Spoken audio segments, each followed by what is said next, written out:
Welcome back to English 4.0, the radio show. Let's go!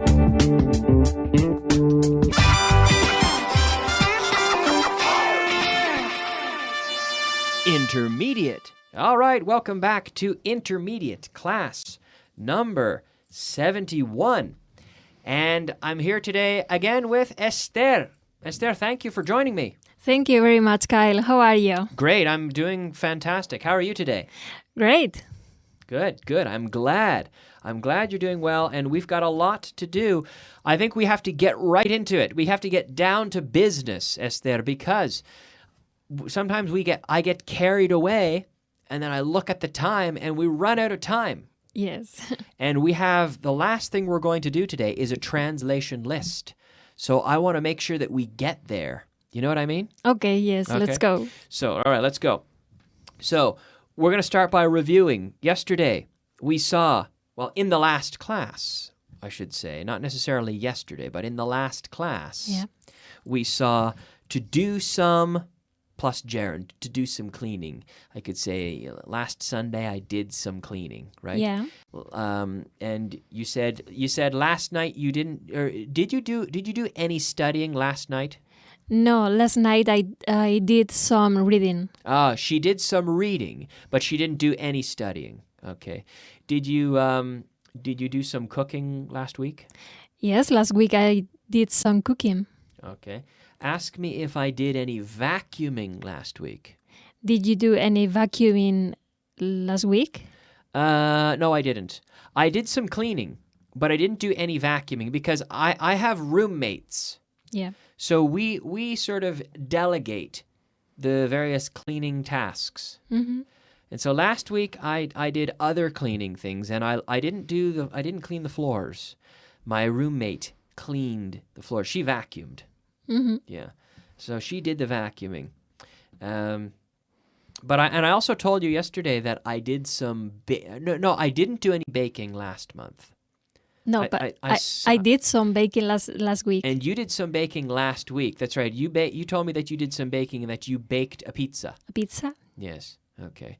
Did you do any other baking last week? No, I didn't do any baking. No, I didn't do any other baking last week. Okay. All right. Okay. Okay, good. So we saw this structure, and now we can move on to something that we didn't get a chance to practice yesterday, which was whose. Whose. So we have whose in the sense of de quién. Whose. So whose pen is that? Whose books are these? Okay? So if I say, let's try, we have a drill in the Vaughan method, and it often appears in classes. We call it mastering the interrogative. Have you ever seen the Vaughan Review magazine? Have you ever seen that? Yes, I have. There's an exercise in there. It's one of my favorites for classes. I love it. Mastering the interrogative. It's where I give you a question, like I say, it's on the floor, and you say, where is it? So basically, you answer the question that I've already asked. You ask the question that I've already answered. Yes, it's true. So we can do this sort of exercise with whose. Mm-hmm. So whose? So I'm going to give you an answer, and then you're going to ask me the question, okay? So if I say, that pen is Alberto's. Who's that pen? Now, here's the trick. Whose is a strange word because the word order is different. We say, whose pen is that? Oh. So the object that we're talking about always directly follows the word whose. Okay. Did you hear that at home? The object, the thing that we're talking about, the item, the object, always directly follows the word whose. Whose pen is that? Whose book is that? Whose book is this? Whose class is this? Whose office is that? Right? Yeah. We never say whose is that office. Yes, it's true. But it's strange and it's tricky, and I hear a lot of mistakes with it. Mm-hmm. Because it's abnormal. So it's worth practicing. So this telephone is mine. Whose telephone is that? Whose telephone is that? Okay. So imagine. So if it's close to me and it's it's far away from you, you'd say, whose telephone is that? But if it's close to both of us right here on the table, whose telephone is this? Whose telephone is this? Okay. These pencils are Layla's. Whose pencils are these? Yeah. Repeat. Whose pencils are these? Whose pencils are these? Very good. So at home, make sure you're participating actively at home. Those cats. Those cats, yes. Ooh. Those cats are Natasha's. Whose cats are those? Whose cats are those? Very good. That car is Richard's. Whose car is that? Whose car is that? Whose car is that? Right. Whose car is that? Oh, and that truck over there? Do you see the truck? Yes, I do. Yeah, that truck. That's David's truck. Whose truck is that? Whose truck is that? Whose truck is that? These spoons are Carly's. These spoons are Carly's. Whose spoons are these? Now, be careful. You have the S sound. Whose spoons are these? Whose spoons are these? Whose spoons are these? We link the S onto the S. Whose spoons? Whose spoons are these? Whose spoons are these? Whose spoons are these? Oh, they're Carly's. They're not Layla's spoons. They're Carly's spoons. They're not my spoons. They're hers. They're her spoons. That pencil is Fitz's. Whose pencil is it? That pencil over there. Whose pencil is that? Whose pencil is that? Very good. Whose pencil is that? Whose pencil is that? Very good. Okay. Oh, can you see the tiger over there out the window? Can you see the tiger? Yes, a tiger. Yes. Well, that's actually Richard Brown's tiger. Oh, it's beautiful. Yes, it is. So what's the question? Whose tiger is that? Whose tiger? Whose tiger is? Oh my gosh, whose tiger is that? Whose tiger is that?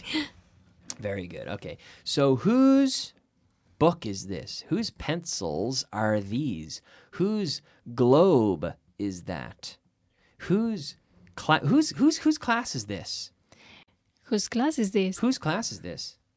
That's my question. And the answer? This is Kyle's class. Yeah, well, but now it's nuestro. This is our class. Yeah, this is our class. It's our class, right? Whose class? It's ours. It's yours and mine, and it's also it's all the listeners' class. It's everybody's class. Yes. Whoever wants to listen, this is their class. This is your class. It's my class. It's Esther's class. It's our class. Mm-hmm. Whose is it? No, it's everybody's. So whose? Whose? Very good. Think about this and be careful and just try to avoid, and even in the question, whose pencil is this? I want to know whose pencil this is.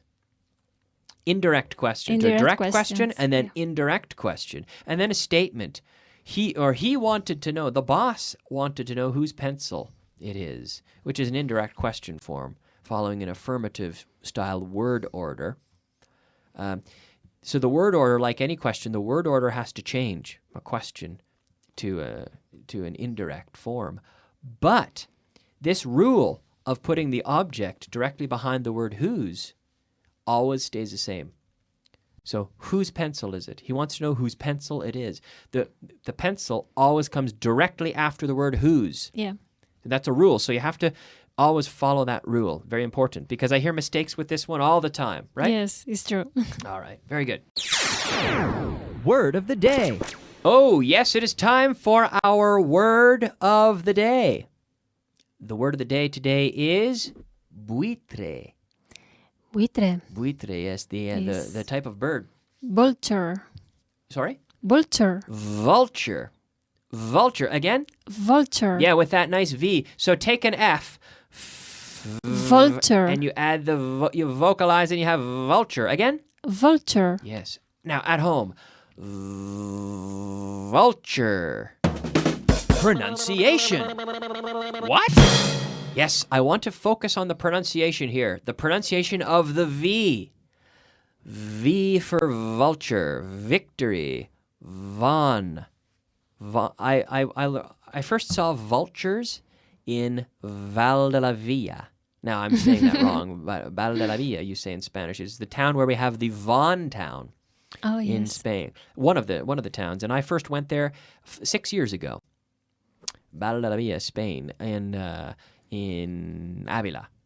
Yes, Avila. And a very nice place. And there was a vulture sanctuary. There are vultures that live there. And someone comes every day and throws some food down in a carcass of an animal. And the vultures come and they eat it. But anyhow, the important thing is the pronunciation of the V. The V is an F. Yeah. It's a vocalized F. So we take the F, and then you activate the vocal cords. So at home, with me. Esther?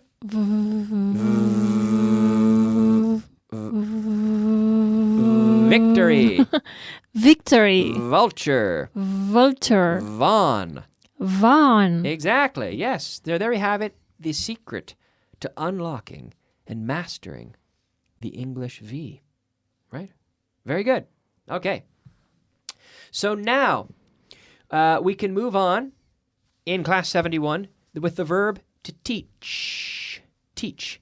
Every day I teach. Yesterday I Taught. taught. Exactly, taught. Teach, taught. This is an irregular verb, but that follows a conjugation and a pronunciation style that is very common. For example, catch, caught, teach, taught. Think, thought. Buy, bought. Bring, brought. Bring, brought. Exactly.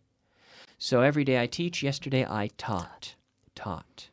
So the pronunciation here, what you have to do is you have to teach your brain to forget about the Spanish pronunciation rules. That's what I always tell my students. Forget about the rules, because you see all these letters and your brain says, I have to pronounce them. But the English brain says, no. The English brain says, relax. You don't have to pronounce all those letters. A-U-G-H-T. No. Ought. A-U-G-H-T, O-U-G-H-T. In English, we say ought. It's the same as O-T, like the word not. I am not German. Yesterday, I taught. Ought. Right? Yeah. Teach, taught. So, did I teach English last year? Yes, you did. Yes, you. You taught English last year. And Fitz? Fitz taught English last year. Okay. Did I teach English in the 1970s? In the 1970s? No, you didn't teach English in the 1970s. And Richard Vaughn? Yes, Richard taught English in the 1970s. Okay. Did you teach me mathematics yesterday? No, I didn't teach you mathematics yesterday. Okay. Did Fitz teach English 50 years ago? 50 years ago? I don't know. Fitz? No. No? No, Fitz didn't teach English 50 years ago. 50. No. Did I teach English 4 years ago? Yes, you taught English 4 years ago. Yes, I did. I taught English 4 years ago. But I didn't teach English 15 years ago or 50. No, but I did teach English, yes. Did you teach me Spanish last week? No, I didn't teach you Spanish last week. Okay. Did I teach you English 2 weeks ago? 2 weeks ago. Yes, you taught me English 2 weeks ago. I think it was 2 weeks ago, yeah. Yes. Yeah, we were on the TV. Yes, on the TV. Okay, yes. So teach, taught. So think about this idea, though, other than just this verb. Remember the pronunciation, teach, taught, think, thought, and this ought sound. Very important, right? All right. Vocabulary of the day. All right, yes, it is time now for our vocabulary. Our 5 words of vocabulary for the day. Disponible is the first word. Esther? Disponible, available. Sorry? Available. Remember, Val de la Villa, Von Town, Available. Vulture. Sorry? Available. Available. Yes, it is available. Available. Did I tell you that the CD for my other radio show, The Verb Circus, is now available? Yes. Did you know that? Yes, I know it. Do you have the CD? No, not yet. Oh, well, not yet. Good answer. But it's not. Not yet. But it's available. It's available in the Von Tienda. Yes. It's available for $9.99. The Verb Circus. That's right, on CD. Yes. Incómodo. Incómodo. Uncomfortable. Now, comfortable. 3 syllables. Yes. Comfortable. Comfortable. Uncomfortable. Uncomfortable. Is that chair comfortable or uncomfortable? It's comfortable. Sorry? It's comfortable. It's comfortable. Yeah. It's comfortable. It's not bad, is it? It's normal, right? Yeah, it's okay. You don't sit down and think, "Wow, this is very comfortable." But it's not very uncomfortable either. No. It's normal. Okay. A pesar de. Despite of. In spite of. In spite of. Oh, yes, it's Or- true. Oh, despite. Or despite, but never despite of. Yes. Yeah. In spite of the weather, we came, right? Yeah. Now, I'm not gonna talk about this a lot because it appears in a full grammar section, but we'll just consider the vocabulary in spite of here. De vez en cuando. There are many ways to say this. De vez en cuando. Yes. It's Here we can say now and then. now and then. Now and then, which is not the most common way. Most Spanish people say from time to time. From time to time, yes. My students all choose that one, but which is fine. But I prefer every once in a while. Have you heard that before? Every once in a while. Every once in a while, like I eat callos. Well, no, I shouldn't say that. I almost never eat callos, but I eat calamares. Calamares. Every once in a while. Every once in a while. Every once Uh-huh. in a while. I eat them now and then. Now and then. I eat them occasionally. It's like, From time to time. I eat them from time to time. And from time to time is a very popular choice to use. My students use this all the time, but I typically say every once in a while. Mm-hmm. But it's the same. You can say either one. Excedente. Excedente. Exceed? Or no. We say surplus. Surplus. Surplus. Can you repeat? A Surplus. surplus, yes. A surplus. So, surplus. Very good. Now, Esther, remember at the start of the class I said we'll move through everything quickly so we'll have plenty of time for the translation list. Well, Yes. we didn't do it. Oh. I got distracted again. But it's okay because we had a great class. I think it was a very good class, don't you think? Yes, I think so. So I promise you and everyone at home that in the next class we will look at translation list 14. So be sure to study ahead in your student guide and we'll cover all of the list tomorrow. It will be my priority, I promise. Okay? Okay. Okay, so thanks a lot, Esther. Thank you very much. And thank you for listening at home. We'll be back in a few minutes with the advanced class, and we'll be back tomorrow at the same time with more at the intermediate level. We'll see you soon. Bye-bye.